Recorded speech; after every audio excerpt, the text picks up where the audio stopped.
யாருன்னு பார்க்குறான். Hi. Hi. கலகலன்னு பேசுவீங்கன்னு அம்மா சொன்னாங்க.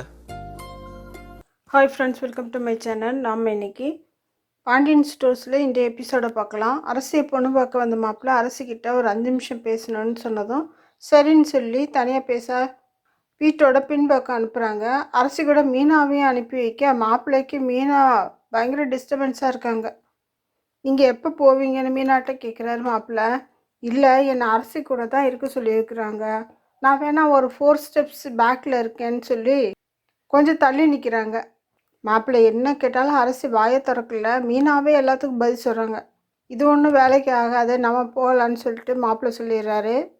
அப்புறம் மாப்பிள்ளைக்கு பொண்ணு பிடிச்சிருக்குன்னு சொன்னதும் நிச்சயத்துக்கான தட்டை இரு வீட்டாரும் மாற்றிக்கிறாங்க. அரசிக்கு உடனே கல்யாணம் பண்ணுறது பாண்டியனுடைய பசங்களுக்கும் மருமகளுக்கும் பிடிக்கல. அரசியோட படிப்பு கெடாமல் இருக்க நேரம் மாப்பிள்ளைகிட்டே பேசலாம் அப்படின்ட்டு பாண்டியனுடைய மருமகள்லாம் முடிவெடுக்கிறாங்க. மாப்பிள்ளையோட ஃபோன் நம்பரை கதிரை வாங்கி தர சொல்லலான்னு சொல்லிட்டு ராஜு சொல்கிறாங்க. அதுக்கு மற்றவங்களும் சரின்னு சொல்லிடுறாங்க.